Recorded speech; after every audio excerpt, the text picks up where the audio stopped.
Hey, my name is Nick, and I'm sitting here with the Marinis. We got Brandon and Katrina, and they have a super adorable, about 2-year-old, son named Almost 3. Almost 3. Oh my gosh, it's been a while.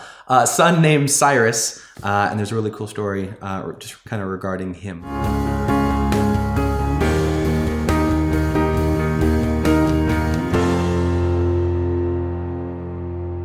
So yeah, Cyrus was born with a cleft palate and cleft lip. So we at least knew ahead of time that that was going to be the case. We could see it in the ultrasounds. So we're somewhat prepared for it, but it made his first months of life a little difficult because he wasn't able to breastfeed, for example, and we had to use a special bottle that he could suck from because he couldn't get any suction in his mouth. So we actually had to use an eyedropper for the first week or so to feed him. And so I think 3 months after he was born, we had his first surgery, which just repaired his lip. And then after a year, we had a second surgery to repair the palate, just so that could kind of all be closed up and eventually work properly.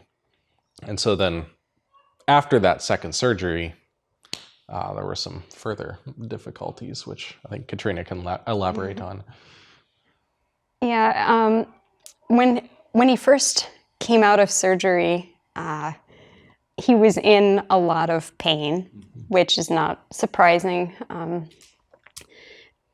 And in the moment, none of this was clear, but in the months that followed, I realized some of the things, God really showed me things that Cyrus's condition is a picture of us spiritually. He was in pain, and what he really wanted when he was in pain was his parents. When we are in pain, we should go to God. He's our Father. He loves us. He is going to take care of us. And oftentimes we don't do that first. We need some help. Being reminded that that's where we should go as people.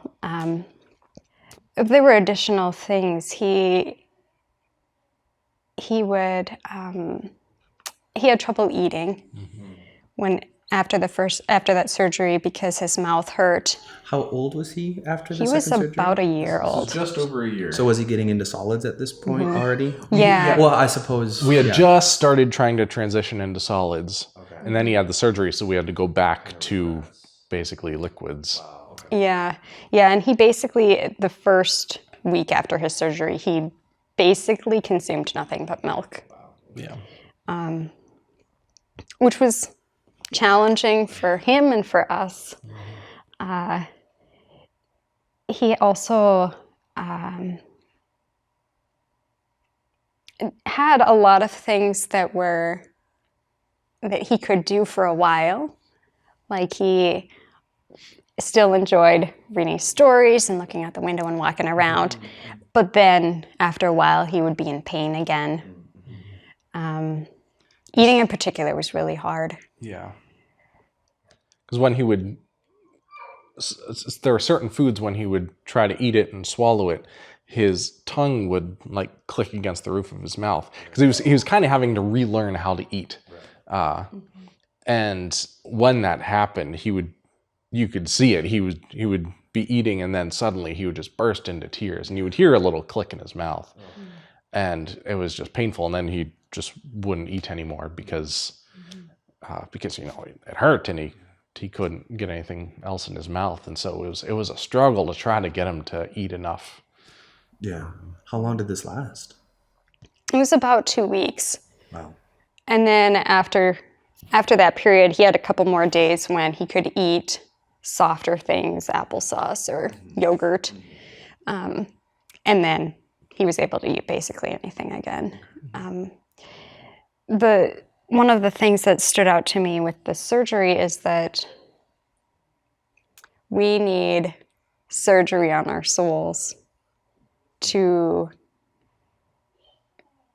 restore us, right? We are broken. We are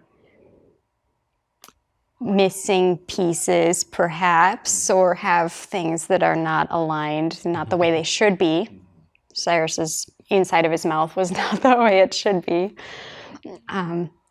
And surgery, physical surgery and spiritual surgery, is extremely painful. It involves cutting things up and then sewing them back together and then waiting for the final healing to take place. So it's a process, and that process can be excruciating and not something that we undertake willingly, which I think is part of why we sometimes have those big things that happen in life that really change us, right? God is using that, right? Because that was the only way, perhaps, to really get the kind of healing that he wants. And it's cool now. Cyrus is able to talk. Mm-hmm. In fact, he talks a lot. Yes. He's making a lot of progress on which sounds he can make. And yeah. And that's been really cool to see his physical progress, but knowing too that God doesn't give up on us. Mm-hmm. Yeah. Well, even like I happen to know that he's working with a speech therapist, and there was concern that you guys were going to have to do yet another surgery to help him figure out how to talk. But as far as I'm aware, like that doesn't have to happen. Yeah, it looks like the doctors at Children's Hospital said that it all looked fine and that he would start making more progress over the next year. And I was a little doubtful, but just seeing how far he's progressed in the past month, it's like, oh, this might actually happen. Cyrus will learn to talk normally. Which is cool because sometimes you don't see the fruit of a surgery till later on. Right. I mean, it's been about a year since the surgery has happened. It's almost 2 years. Year and a half. Oh my goodness. Yeah.